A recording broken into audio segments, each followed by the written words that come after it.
The Rhine, 10:17 p.m., March 22, 1945. A bridge that shouldn't exist. The river is black glass under a half moon. You can hear it before you see it. The low growl of bulldozers on the west bank, the metallic clatter of steel treadway sections sliding into place, the hiss of acetylene torches cutting the night like white knives. Lieutenant Colonel David E. Pergrin, 291st Combat Engineer Battalion, stands on a knocked-out Sherman, coat flapping, stopwatch in hand. 3 days, he mutters to Captain John B. Kelly, his operations officer. That's what Eisenhower gave us. 3 days to throw a bridge across the Father Rhine itself. Behind them, the Remagen Bridge lies twisted in the current. 2 weeks ago, it was the only span Hitler hadn't blown. Now it's scrap, and Patton's Third Army is screaming for a way across. A flare pops overhead. For one heartbeat, the East Bank glows. Concrete pillboxes, dragon's teeth, the dark silhouette of the Ludendorff Railroad Bridge's ghost. Then darkness swallows it again. Pergrin snaps the stopwatch shut. Clock starts now. The first M2 treadway section crashes into the water with a sound like a giant's hammer. Men in wool OD shirts wade chest deep, breath fogging, guiding the box with ropes. Ice forms on their eyelashes. No one speaks of the impossible. They just move. Because if this bridge fails, the war in Europe drags into another winter. Type continue to generate the next section. Midnight. A canvas-walled tent glows amber on the west bank. Inside, maps are pinned to plywood with bayonets. Major General John Leonard, 9th Armored Division's combat commander, jabs a finger at the Rhine's bend. Patton wants a bridge here. Tonight he wants it. Tomorrow he wants to drive tanks across it, and he wants it yesterday. Pergrin doesn't blink. He's already done the math in his head. Normal treadway doctrine? 600 feet of M2 bridge, 10 tons per square foot, 10 days minimum with full battalion. Distance to the far bank? 968 feet of black swift water. Current? 9 knots. Enemy? 75th Infantry Division dug in like ticks, plus whatever's left of the 11th Panzer. Time allotted? 72 hours. He flips the map over and sketches on the blank side with a grease pencil. Floating Bailey on treadway base, pneumatic floats every third section, double the anchor cables. We build it like a snake, head on the far bank, body growing behind it. Captain Kelly whistles low. That's never been done. Pergrin's reply is flat. Then we're the first. Outside, the first pontoon inflates with a hiss that sounds like a dragon waking. A runner skids in, mud to the knees. Sir, the Krauts just blew the last ferry at Oppenheim. They know we're coming. Leonard's eyes narrow. Then we don't come, we arrive. The tent flap snaps shut. The map stays lit. The impossible bridge already taking shape in red lines. 6:47 a.m., March 23. The sun is a dull coin behind smoke. Half the bridge, 480 feet, now claws across the Rhine like a steel spine.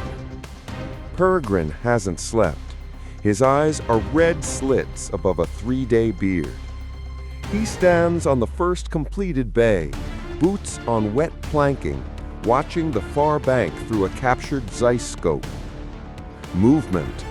A Kuber wagon races along the rail line, stops, and German officer steps out, binoculars up.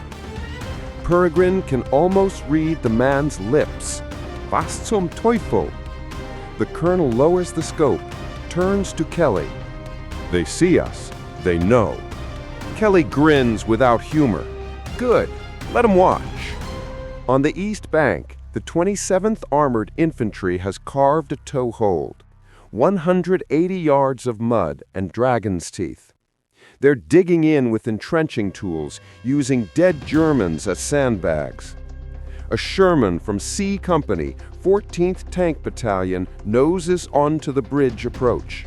Captain Abraham J. Baum at the hatch. The treadway groans under 32 tons. Baum keys the mic. "If this thing holds, I'm buying every engineer a case of cognac in Berlin." Behind him, a line of half-tracks revs, headlights off. The bridge sways, cables sing, but it holds. Then the Stukas come. 3 yellow-nosed Ju-87s peel out of the low clouds, sirens wailing like banshees. The first bomb skips off the water, detonates against a pontoon.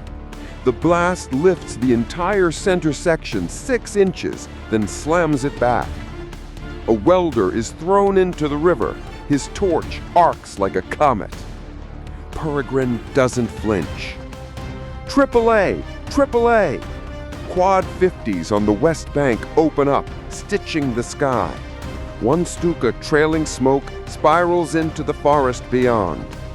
The bridge is on fire in 2 places. But the snake is past the midpoint now. And it's hungry. The bridge is alive now. Tanks roll in pairs, engines snarling, exhaust curling like dragon breath. Half-tracks bounce behind them, GIs hanging off the sides, rifles slung, cigarettes glowing. General George S. Patton Jr. strides onto the west ramp at 4:03 sharp, helmet under one arm, ivory-handled revolvers glinting. He pauses at the midpoint, exactly where the Stuka bomb hit, and kicks the charred planking with a polished boot. "Finest goddamn bridge in the world," he growls to no one in particular. Pergrin salutes. Patton waves it off. "Colonel, you just saved me 6 weeks and 10,000 lives. What's your poison?" Pergrin, dead on his feet, manages. "Sleep, sir." Patton laughs like gravel in a blender. "Granted." After Berlin, a photographer from Stars and Stripes kneels, flashbulb popping. Patton plants both boots on the far bank at 4:07 p.m., unzips, and pisses into the Rhine. "Take that, Adolf," he says. The shutter clicks again. Behind him, the 291st is already dismantling the near ramp, turning the snake into a 2-way artery. Trucks loaded with 155mm shells rumble east. Ambulances full of wounded roll west.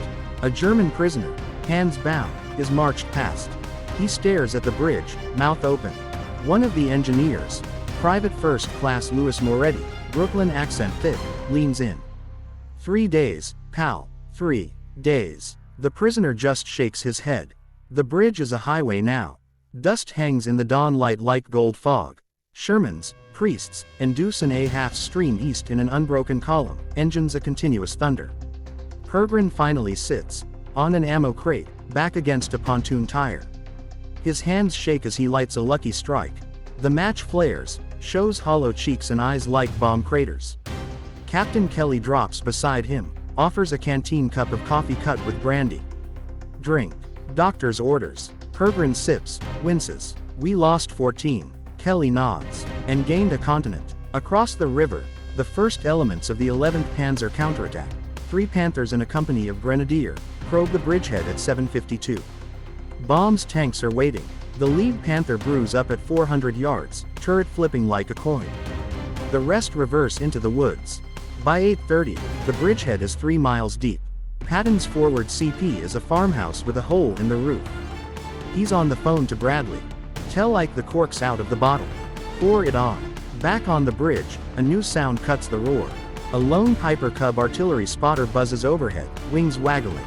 The pilot, Lieutenant Happy, done, drops a message streamer onto the deck. It lands at Pergrin's feet. He unfolds it. "To the 291st. You built it. We're flying over it. Berlin or bust. 9th Air Force." Pergrin pins the note to his jacket. For the first time in 72 hours, he smiles. The Rhine is behind them. Germany is wide open.